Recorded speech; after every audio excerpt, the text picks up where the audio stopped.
Good evening students, कैसे हैं आप सब। तो एक बार हम लोग फिर से अपनी मैथमेटिक्स की क्लास लेके आए हैं और इस बार हमारा जो टॉपिक हम लोगों ने उठाया है application of derivative. Application of derivative के रिगार्डिंग एप्लीकेशन ऑफ डेरिवेटिव के हमारे पास 5 टॉपिक होते हैं मेनली। अगर हम लोग सिलेबस की बात करें तो फॉर एग्जाम्पल फर्स्ट होता है हमारा rate of change of quantity. Rate of change of quantity, किसी भी क्वांटिटी के चेंज होने से दूसरी क्वांटिटी पे क्या इफेक्ट पड़ रहा है, वो हो गया हमारा rate of change. Application of derivative अपने आप में, चाहे बोर्ड लेवल में बात करें, एनडीए में बात करें या कंपटीशन लेवल आपका आईआईटी वगैरह की बात करें, हर के अंदर अपना एक अलग वेटेज रखता है। नेक्स्ट टॉपिक आएगा इसमें tangents and normal. Tangents and normal. Similarly third आपके पास आ जाएगा इसका increasing and decreasing function. Increasing and decreasing function. Fourth जो पार्ट रहेगा हमारा maxima minima. Maxima minima. And last जो फिफ्थ पार्ट जो हमारा रहेगा, वो फिफ्थ पार्ट क्या है हमारे पास, अप्रोक्सीमेशन। अप्रोक्सीमेशन। आपके 12th क्लास के सीबीएसई बोर्ड की बात करें तो सीबीएसई बोर्ड में यहां से 2 टॉपिक डिलीट हो चुके हैं। वो है हमारे पास डिलीटेड पार्ट कौन कौन सा रहेगा, टेंजेंट, नॉर्मल एंड अप्रोक्सीमेशन। ये आपके डिलीट हो चुके हैं सीबीएसई की बात करें तो। और रिसेंटली अब हमारे पास आईआईटी का नोटिफिकेशन जो आया है उसके अंदर भी ये डिलीटेड ही है। ठीक है, अब बात करते हैं एडवांस लेवल के अंदर कुछ भी डिलीट नहीं है। एडवांस का सिलेबस कंप्लीटली सेम वही रहेगा जो पहले था अब तक। तो अभी यहां पे हम लोग इसके अंदर पहला लेक्चर जो है हमारा इन 3 टॉपिक्स पे रहेगा, rate of change of quantity, tangent, normal and increasing decreasing function. And last second lecture हमारा मैक्सिमा मिनिमा एंड अप्रोक्सीमेशन पे रहेगा। तो यहां से हम लोग लेक्चर स्टार्ट करते हैं अपना।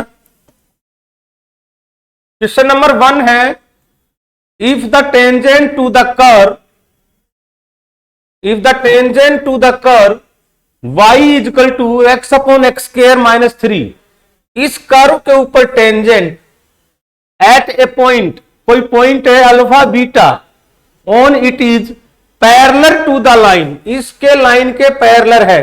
कौन, जो टेंजेंट होगा। तो पहले टेंजेंट के लिए मैंने क्या किया, यहां पे dy by d x, quotient rule जब हम लोग लगाएंगे तो यहां पे इसका dy बाई डी एक्स निकाला, एक्स स्क्वायर माइनस 3 का whole square, x square minus 3 minus x into 2x। तो फाइनली यहां पे क्या आ गया, 2x square.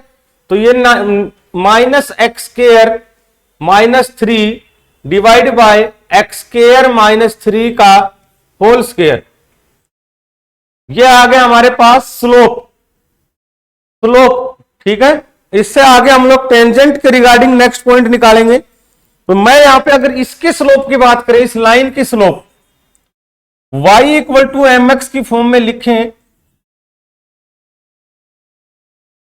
y equal to m x की फॉर्म में लिखें, तो यहां पे इसका स्लोप क्या है, -2/6, -2/6। It means -1/3। यहां से स्लोप आया आपका -1/3। और इस टेंजेंट का स्लोप क्या है, minus x square minus 3 divide by x square minus 3। दोनों को कंपेयर करेंगे तो दोनों को कंपेयर किया, minus x square minus 3 divide by x square minus 3 का whole square, this will equal to -1/3। Negative negative common लेके यहां पे इसको सोल्व करेंगे। इसका जब सोल्व करेंगे आप लोग, इसको कंप्लीट सोल्व करने के बाद आपकी x की, यहां पे आपकी x की 2 वैल्यू, 3 वैल्यू आएंगी। x की वैल्यू आ जाएगी आपकी 0, -3 एंड 3। सोल्व करने के बाद आप देख लेना, इस इक्वेशंस को जब सोल्व करेंगे तो 0 -3 एंड 3, 0 दो बार आएगा तो इसलिए मैं दोबारा नहीं लिख रहा हूं। तो जब हमारे पास यहां पे x की वैल्यू आई है तो ये x की वैल्यू यहां पुट करेंगे, x की वैल्यू यहां पुट की, 0 पुट की तो अलग आएगा, -3 पुट किया तो अलग, 3 पुट किया तो अलग, y की वैल्यू आ जाएगी। ये कौन से पॉइंट आ रहे हैं? Alpha and beta. कौन से पॉइंट आएंगे? Alpha and beta. तो यहां पे जब आप लोग अल्फा और बीटा की वैल्यू आ जाएगी, इसके अंदर मैं अल्फा पुट करूं तो क्या होगा हमारे पास इक्वेशन। इसके बाद मैं अगर यहां पुट कर रहा हूं इक्वेशन तो ये क्या हो गया? अल्फा अपॉन अल्फा स्क्वायर -3, क्योंकि ये सेटिस्फाई करेगा, बीटा की वैल्यू है, ये बीटा की वैल्यू है। तो यहां पे बीटा इक्वल टू दिस, और यहां पे ऑलरेडी सॉल्यूशन हम लोग आ चुके हैं। तो जब इनको सोल्व करेंगे तो इन दोनों से हमारे पास फाइनल वैल्यूज जो आने वाली हैं, उन फाइनल वैल्यूज की बात करें तो हमारा 6 alpha plus 2 beta, first option correct रहेगा। अल्फा की वैल्यू और बीटा की वैल्यू जब आप पुट करेंगे तो यहां पे आ जाएगा 6 alpha plus 2 beta equal to 19, और अल्फा की वैल्यू आएगी यहां पे ±3/2, और ये रहेगी ±1/2।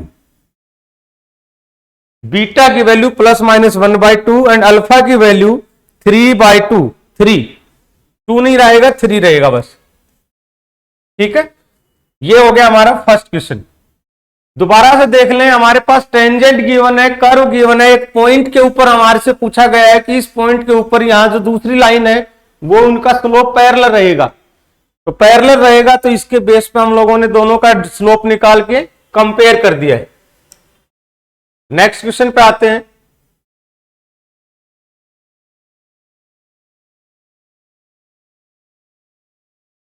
नेक्स्ट क्वेश्चन देखें, if the tangent to the curve, इस कर्व के ऊपर टेंजेंट है at the point 1 -1 is perpendicular. Last question था हमारा पैरेलल का, और अभी हमारे पास क्वेश्चन आ रहा है परपेंडिकुलर का इस पॉइंट पे। तो ये पॉइंट इसको सेटिस्फाई करेगा। वैल्यू मैंने पुट की तो ये आ गया 1 + a - b। तो यहां से a - b की वैल्यू क्या आ गई हमारे पास? -6। इसको मैंने मान लिया equation 1। Is perpendicular to the line, इसके ऊपर परपेंडिकुलर होगा। दोबारा से y = mx + c की फॉर्म में लेके आए तो ये x - 4, इसका स्लोप क्या हो गया? 1। इसका स्लोप हो गया हमारे पास m। Then which one of following point lines on the curve, lies on the curve आएगा बेटा, ये लाइन्स नहीं, लाइज ऑन द कर्व। इन पॉइंटों में से कौन सा ऐसा पॉइंट है जो उस कर्व पे लाई करेगा? ठीक है, स्लोप यहां से निकाल लिया, इसके अंदर स्लोप निकालेंगे तो क्या आएगा? dy/dx 3x² + a, dy/dx 3x² + a। ठीक है, और पॉइंट क्या रहेगा? पॉइंट क्या है हमारे पास? 1, -5। ये यहां पे पुट करेंगे तो x की वैल्यू 1 पुट की तो क्या आ गया हमारे पास? 3 + a। स्लोप आ गया 3 + a, जबकि इसका स्लोप क्या था? +1। ठीक है, तो अगर मैं इन दोनों का प्रोडक्ट की बात करूं m1 m2, क्यों? क्योंकि परपेंडिकुलर है। तो m1 m2 क्या होगा? दो लाइनें अगर परपेंडिकुलर है तो -1 -1। हैंस इन दोनों को सोल्व करेंगे, ए की वैल्यू आ जाएगी। ए की वैल्यू आते ही हम लोग पुट करेंगे। तो यहां से जब आप सोल्व करेंगे तो ए की वैल्यू हमारे पास जो आने वाली है वो -4 और दूसरी वैल्यू आएगी ए की -2। दो वैल्यूज आने वाली है ए की -4 एंड -2। जब a -4 होगा तो b कितना हो जाएगा? 2 प्लस का, b कितना हो जाएगा? +2। ठीक है, और जब a -2 होगा तो b कितना हो जाएगा? -2 उधर जाके +4। ठीक है, इन दोनों के अंदर जब हम लोग सोल्व करेंगे तो हमारा 2 comma minus two, 2 comma minus two जो रहेगा ये इसको सेटिस्फाई करेगा, जो कर्व आने वाला है उसको सेटिस्फाई करेगा 2 कोमा माइनस टू। पहला क्वेश्चन हमारा पैरेलल का था और सेकंड क्वेश्चन हम लोगों ने किया है परपेंडिकुलर का। नेक्स्ट पे आ जाए।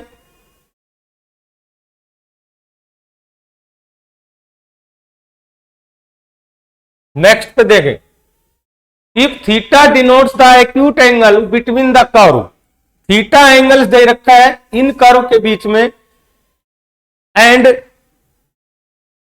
y equal to 2 plus x square, ठीक है,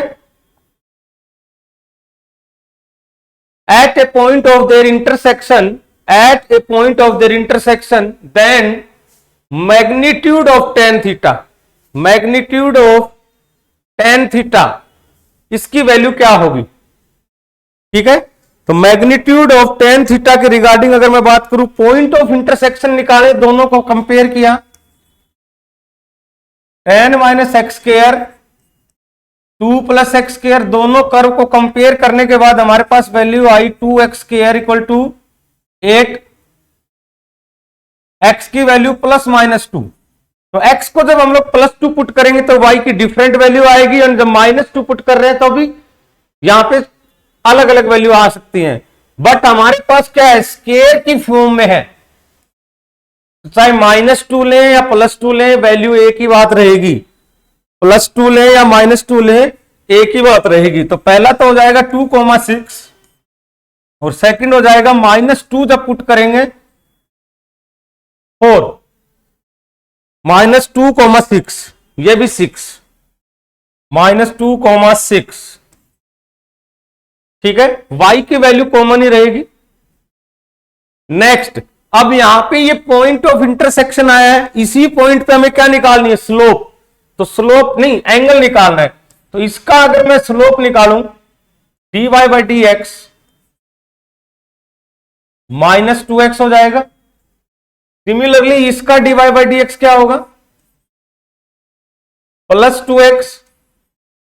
x की वैल्यू ऑलरेडी हमें गिवन है, x की वैल्यू हम लोगों की ऑलरेडी हम लोग आइडेंटिफाई कर चुके हैं 2,6, ठीक है, 2,6। तो x की 2 वैल्यू पुट की यहां पे एंड यहां पे। तो फाइनली जब हम लोग tan थीटा पुट करेंगे, tan थीटा का कौन सा फॉर्मूला लगेगा, m1 minus m2 1 plus m1 m2, m1 minus m2 1 plus m1 m2। अब 1 प्लस m1 m2, यहां पे m और m1 क्या है, ये ले लिया मैंने m1 एंड ये लिया मैंने m2। दोनों की वैल्यू पुट करें, x की 2 वैल्यू पुट की, तो यहां से क्या आया, -4 आ जाएगा, और यहां से क्या आ जाएगा, +4।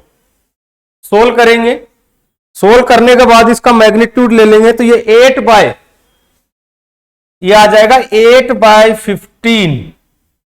तो 8/15 आपका राइट आंसर है। यहां पे हमारे पास finally 8/15, B option is correct, 8/15 is right answer, ठीक है। तो ये हो गया हमारे पास एक एंगल का क्वेश्चन जिसके अंदर स्लोप वाला ये फॉर्मूला जो है tan theta equal to m1 minus m2 divide by 1 plus m1 m2।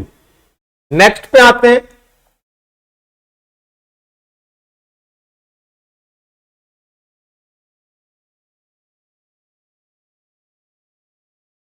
Next question कह रहा है नॉर्मल का, नॉर्मल और टेंजेंट दोनों आपस में क्या होती है, परपेंडिकुलर। तो अगर मैं कहूं कि slope of tangent multiply slope of normal, then this will be equal to -1। Normal to the curve, इस कर्व के ऊपर नॉर्मल है, एट द पॉइंट, ऐसे पॉइंट पे where the curve intersect the y axis, y axis पे intersect करेगा, y axis पे intersect करेगा तो एक्स क्या हो जाएगा वहां पे 0। तो पहले वो इंटरसेक्टिंग पॉइंट ही निकालने, यहां पे एक्स को 0 पुट किया, y इंटू -2 -3 6, तो 6y इक्वल टू 6, y की वैल्यू आ गई 1। तो पॉइंट क्या हो गया 0,1, सबसे पहले 0,1, ठीक है। अब इसके बाद कह रहे हैं curve intersect passes through the point, तो नॉर्मल हम लोगों को पॉइंट पूछा गया है। तो इसके लिए हम लोग यहां पे पहले डिफरेंशिएशन करेंगे इसका। तो इसको क्या लिखेंगे, x plus 6 divide by x minus 2 x minus 3।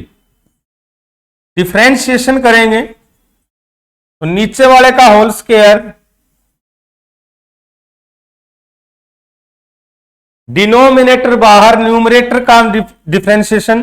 तो इसको ओवरऑल अगर मैं लिखूं तो क्या हो जाएगा, x square minus 5x plus 6, इसका डिफरेंशिएशन 1 माइनस, जब ये बाहर x प्लस 6 बाहर, और इसका डिफरेंशिएशन क्या हो जाएगा हमारा 2x माइनस 5, 2x माइनस 5।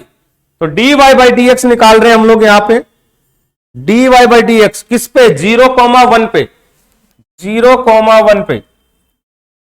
तो जहां जहां x है वहां वहां जीरो ही डायरेक्ट पुट कर दे, इसको आज डिफाइन करने की जरूरत ही नहीं है। तो जब हम लोग ये डिफाइन करेंगे तो यहां पे इसकी वैल्यू जो आ रही है वो आएगी 1। dy by d x equal to 1, dy by d x equal to 1। तो इक्वेशन ऑफ नॉर्मल क्या हो जाएगी, y माइनस 1, इस पॉइंट पे स्लोप ऑफ नॉर्मल क्या होगा, ये +1 है तो वो -1, x माइनस 0। तो ओवरऑल ये इधर आके x plus y equal to 1। कौन सा पॉइंट सेटिस्फाई कर रहा है इस नॉर्मल को, b पॉइंट, 1/2, 1/2। ठीक है, तो ये था हमारा नॉर्मल का क्वेश्चन। फर्स्ट क्वेश्चन हम लोगों ने किया है पैरेलल का टेंजेंट के साथ, सेकंड किया है हम लोगों ने परपेंडिकुलर का टेंजेंट के साथ, थर्ड किया है हम लोगों ने एंगल का थीटा के रिगार्डिंग, एंड फोर्थ हो गया हमारा नॉर्मल का। फोर्थ क्वेश्चन हो गया हमारा नॉर्मल का।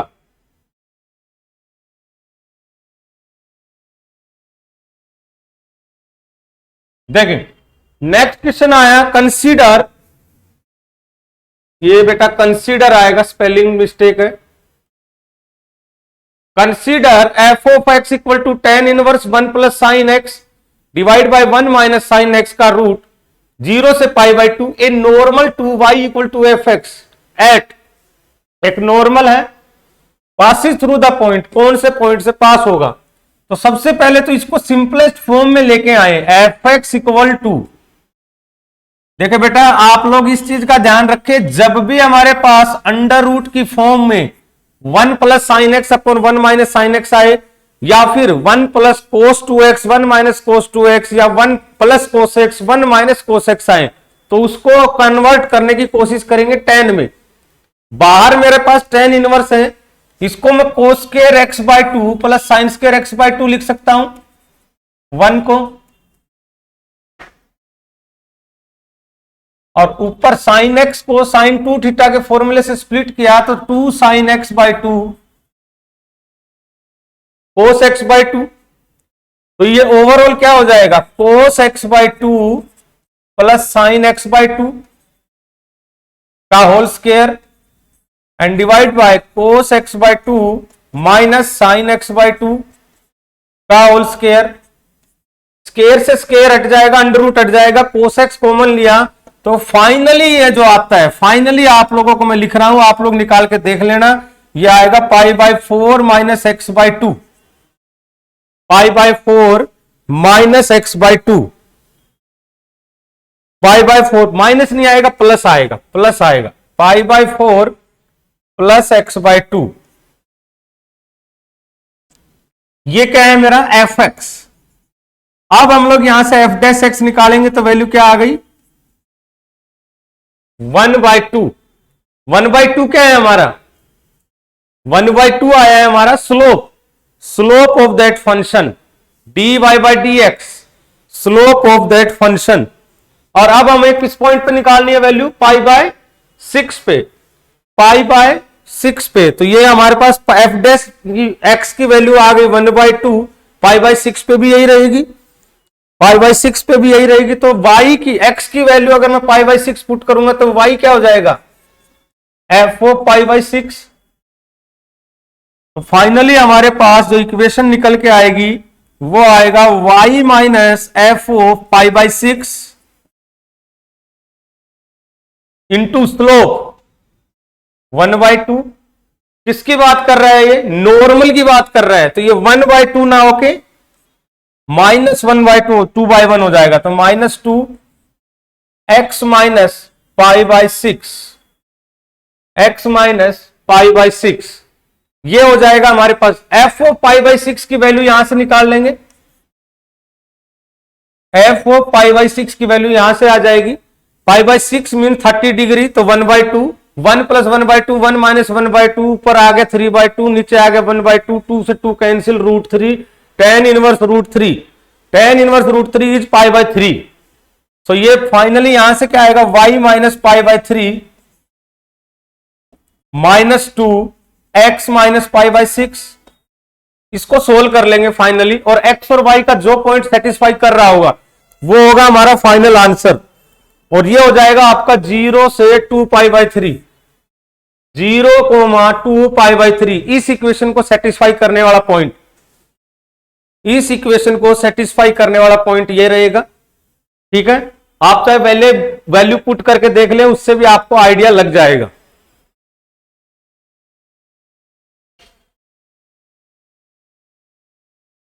नेक्स्ट क्वेश्चन पे आ जाएं। नेक्स्ट क्वेश्चन है हमारे पास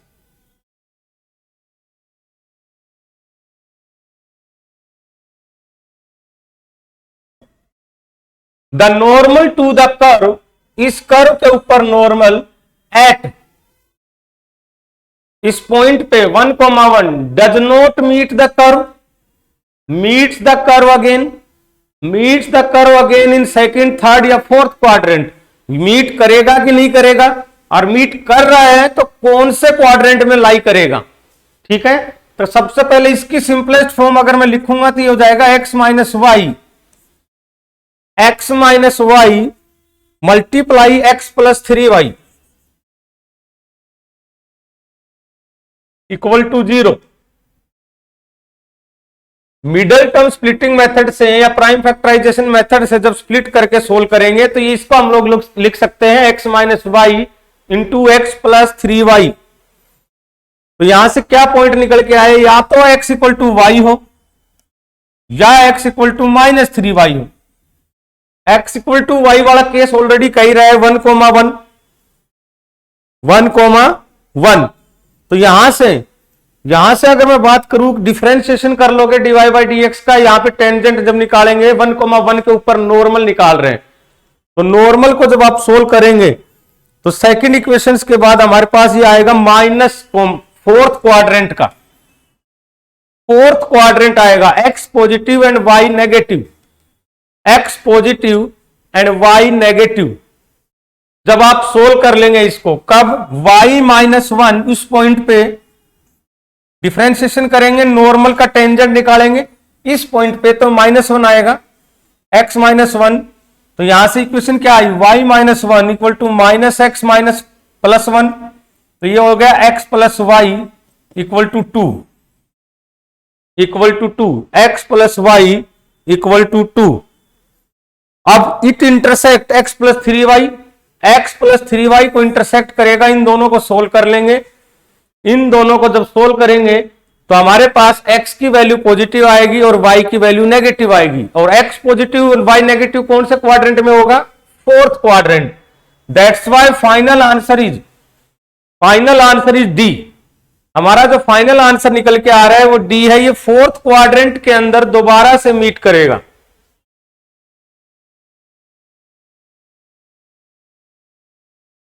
नेक्स्ट पे आए, question number 7। A spherical iron ball of radius 10 centimetre is coated with a layer of ice of uniform thickness that melt at a rate of 15 centimetre cube per minute. ये volume है, तो मैं यहां पे लिख लेता हूं dV/dt हमें पता है 50 सेंटीमीटर क्यूब पर मिनट है। ये रेट ऑफ चेंज का क्वेश्चन है बेटा। When the thickness of the ice is 5 centimetre, जो रेडियस 10 था, अब थिकनेस ऑफ द आइस 5 बच गया, then the rate at which the thickness of ice decreases. तो डीवी बाई डी टी किस थिकनेस से डिक्रीज हो रहा है? तो सबसे पहले मेरे को वॉल्यूम ऑफ स्पेयर का फॉर्मूला पता होना चाहिए, 4/3 pi r cube, 4/3 pi r cube. तो पहले जो हमारे पास, मान लो ये मेरे पास एक स्पेयर है, ये मैंने एक स्पेयर बना लिया। अब इसी के ऊपर एक लेयर लगी हुई है और उसके ये ले लिया मैंने थिकनेस x, रेडियस शुरू में दे रखा था 10, रेडियस स्टार्टिंग में क्या दे रखा है 10। तो इस आइस का वॉल्यूम यहां से क्या हो जाएगा 4/पाई आर क्यूब, कितना होगा 10 + x का होल क्यूब माइनस 10 का होल क्यूब। ये वाला जो पार्ट है, थिकनेस का पार्ट है, इसका वॉल्यूम की बात करें तो 4/3 पाई 10 + x का होल क्यूब माइनस 10 का क्यूब। डिफरेंशिएट करें, यहां पे v आ रहा है, इसको मैं अगर dv बाई dx करता हूं, इसको डिफरेंशिएट करेंगे, लास्ट में इधर क्या आ जाएगा dx बाई dt। 4/3 पाई, इसका डिफरेंशिएशन क्या होगा 3 10 + x का होल स्क्वायर माइनस 0 हो जाएगा यहां से, तो यही पार्ट बचेगा बस। और dv by dx, dv by dx जो है हमारा, यहां से अगर मैं कहूं कि dv by dt already given है, dv बाई dt आपको ऑलरेडी गिवन है, तो यहां पे मैं dv बाई dt ही कर रहा हूं, dv बाई dt ही कर रहे हैं। ये dx बाई dt, इसकी वैल्यू आ गई हमारे पास 50, 50 इक्वल टू 3 ऊपर चला जाएगा, 4 पाई नीचे आ गया, 3 से ये 3 कैंसिल ही हो गया एक्चुअली, 4 पाई नीचे आ जाएगा, तो यहां पे क्या बचेगा 10 + x का whole square dx by dt, dx by dt। और अब x की वैल्यू क्या पुट करनी है हमें फाइनली 5, तो 5 वैल्यू पुट करेंगे यहां पे x की और सोल्व करेंगे। 5 वैल्यू पुट करें x की, रीजन अब हमारी आइस का वॉल्यूम ये क्या हो गया 5, तो ये 5 वैल्यू पुट करें। जब x की वैल्यू 5 पुट कर रहे हैं, एक चीज का और ध्यान दें, ये नेगेटिव साइन लेना पड़ेगा क्योंकि वो डिक्रीज हो रहा है, वॉल्यूम क्या हो रहा है डिक्रीज हो रहा है। जब भी हमारे पास रिड्यूस हो रहा हो, डिक्रीज हो रहा हो, डिक्रीमेंट हो, तो उसको रिटार्डेशन बोल देते हैं। जैसे एक्सेलरेशन होता है पॉजिटिव के लिए, तो रिटार्डेशन होता है नेगेटिव के लिए। इट मींस जब हमारे पास dy बाई dx की फॉर्म नेगेटिव है, तो वो इंडिकेट कर रहा है कि ये चीज नेगेटिव आ रही है। तो ये -50 को जब आप सोल्व करोगे, जब इसको आप सोल्व कर लेंगे, फाइनली आपका डी आंसर आ जाएगा 1/18 pi, 1/18 pi is right answer. ठीक है, ये आ जाएगा हमारा रेट ऑफ चेंज का क्वेश्चन।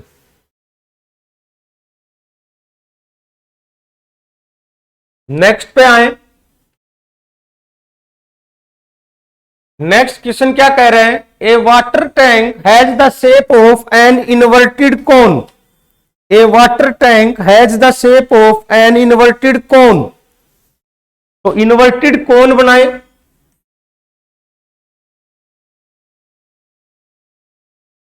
ठीक है, सेमी वर्टिकल एंगल इज, ये होता है हमारा वर्टिकल एंगल, और इसके अंदर क्या कह रहे हैं सेमी वर्टिकल, इट मींस इसका हाफ, tan इनवर्स 1/2, 1/2 tan की कोई स्टैंडर्ड वैल्यू नहीं है, ये आपको गिवन है।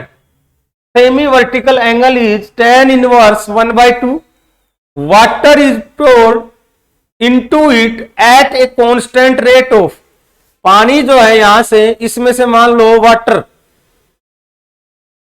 बूंद बूंद बन के बाहर निकल रहा है 5 सेंटीमीटर क्यूब पर मीटर। तो यहां पे मैं क्लियरली लिख सकता हूं क्या गिवन है मेरे को, dv बाय dt कितना 5 metre cube per minute. then the rate at which the level of water is rising at the instant when the depth of water in the tank is 10 meter, in the tank is 10 metre. अच्छा, ये जो मैंने theta माना है इसको मैं H ले लू, ये हमारा क्या आ गया आर। अगर इसके फॉर्म में टेन थीटा पूछे तो टेन थीटा यहां से इसके सामने ये 90 डिग्री ये हो जाएगा, तो theta equal to tan inverse 1/2। तो टेन थीटा की वैल्यू क्या आई 1/2, और यहां से टेन थीटा क्या आएगा r by h, r by h, r by h की वैल्यू आ गई हमारे पास 1/2। तो मैं यहां से एक सिंगल वेरिएबल में कन्वर्ट करूं तो आर कितना हो गया हमारा h/2, आर की वैल्यू क्या हो गई h/2, ठीक है, आर की वैल्यू हो गई h/2। नेक्स्ट अब वॉल्यूम की बात करें, वॉल्यूम का formula 1/3 pi r square, r क्या है h²/4 इंटू एच हो जाएगा। तो ये क्या हो गया 1/12 पाई h³ dV।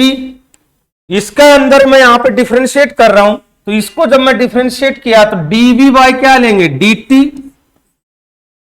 और this will be equal to thrice of pi h²/12 dH/dt। 3 से ये कैंसिल किया तो 4, dV/dt की वैल्यू ऑलरेडी हमें पता है क्या है 5, तो 5 पाई h² इक्वल टू dH/dt। और h की वैल्यू किस पॉइंट पे पूछ रहे हैं 10 पे, तो 10 का स्क्वायर 100, ठीक है, 10 का स्क्वायर 100। देखें यहां पे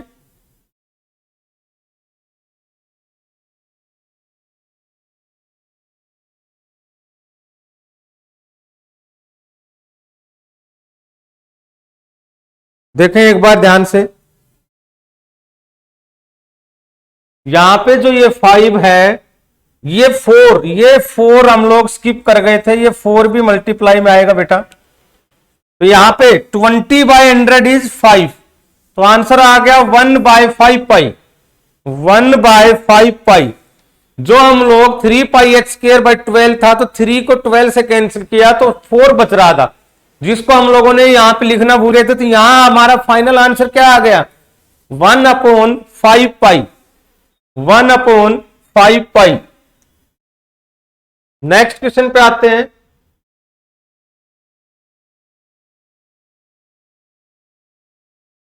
नेक्स्ट क्वेश्चन पे आते हैं। The length of a longest interval, the length of a longest interval in which the function 3 sin x minus 4 sin³ x, ये तो सीधा सीधा ही हमारे पास sin 3 थीटा का फॉर्मूला बन गया, इज इंक्रीजिंग। तो y equal to sin 3x कहां से कहां तक इंक्रीज कर रहा होगा, ठीक है, कहां से कहां तक, longest, length of longest interval, तो लेंथ ऑफ यहां पे 3x आ गया, तो यहां पे हमारे पास वैल्यू क्या आएगी π/3। वैसे अगर इसका मैं ग्राफ बनाए, ग्राफ अगर मैं पहले बना रहा हूं sin x का, ये हो गया 1, ये हो गया -1 पाई 2 पाई।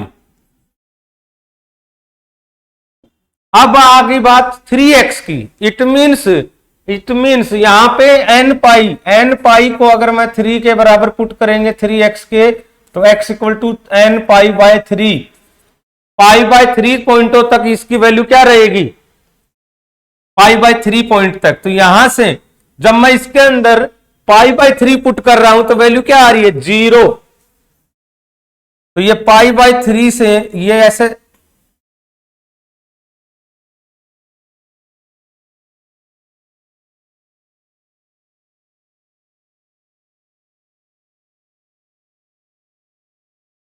π/3, तो फाइनल आंसर इज π/3, ठीक है। नेक्स्ट क्वेश्चन आ गया हमारा इंक्रीजिंग डिक्रीजिंग के रिगार्डिंग। कह रहे हैं the function f x sine की पावर 4x प्लस कोस की पावर 4x इंक्रीजेज, कब इंक्रीज करेगा? फंक्शन इंक्रीज का मतलब क्या है? आपका एफ डैश एक्स का पार्ट ग्रेटर देन जीरो हो। तो यहां पे पहले एफ डैश एक्स निकालेंगे। एफ डैश एक्स की वैल्यू यहां पे क्या हो जाएगी? 4 of sine 3x into cos x plus 4 of cos 3x into minus sine x. Common लिया यहां से 4 sine x cos x, 4 sine x cos x common लिया तो यहां से क्या आ जाएगा? Sine square x minus cos square x. इस 4 को स्प्लिट कर दिया 2 इंटू 2 में तो ये क्या हो जाएगा? 2 साइन 2x। एंड ध्यान से देखें ये कौन सा फॉर्मूला है? माइनस कोस 2x का, तो माइनस मैंने बाहर लिख दिया कोस 2x। एंड फिर फाइनली यहां पे क्या आ गया? साइन 4x माइनस का। ये क्या आई है मेरी? एफ डैश एक्स की वैल्यू, एफ डैश एक्स की वैल्यू, ठीक है, एफ डैश एक्स की वैल्यू। अब F dash x greater than zero होना चाहिए। F dash x greater than zero कब होगा? ये नेगेटिव को multiply, it means third and fourth quadrant. तो पाई की वैल्यू किसके बीच में होनी चाहिए? 4x से 2 पाई। पाई की वैल्यू क्या होगी? 4 पाई और 2 पाई कौन सा है? Third and fourth quadrant. Third and fourth quadrant के रिगार्डिंग 4/4 4, 4 से 4 कैंसिल कर दिया, 4 से 4 कैंसिल कर दिया तो यहां पे ये क्या आ गया? π/2। तो फाइनली π/4 से लेकर π/4 से लेकर x की वैल्यू π/2। अब ये कौन सा इंटरवल में लाई कर रहा है इसके बीच में? ध्यान से देखें एक बार, कौन सा इंटरवल लाई कर रहा है इसी के बीच में? बी पार्ट, ठीक है, बी पार्ट। तो ये थे हमारे बेटा बेसिक्स क्वेश्चंस और ये सारे आपके प्रीवियस ईयर के अंदर आए हुए क्वेश्चंस हैं। इससे आगे नेक्स्ट लेक्चर हम लोग लेके आएंगे मैक्सिमम मिनिमम और इंक्रीजिंग डिक्रीजिंग के अच्छे लेवल के क्वेश्चंस। जैसे ही हमारा कैलकुलस का पार्ट कंप्लीट होगा हम लोग थ्योरी पार्ट स्टार्ट कर देंगे, उसमें हम लोग कॉन्सेप्ट सीखेंगे और एक क्विक रिवीजन देंगे आपको आईआईटी के लिए।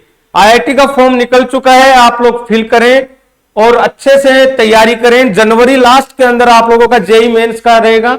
और एक चीज का बेनिफिट और हमें भी लग गया है कि हमारा जो डिलीटेड पार्ट था वो डिलीटेड ही है। तो मेनली अभी आप लोग एडवांस से पहले मेंस के अंदर अच्छा करने की कोशिश करें, तो मैक्सिमम से मैक्सिमम क्वेश्चन सोल्व करें और हमारे वीडियो को लाइक एंड शेयर जरूर करें। ठीक है, ओके।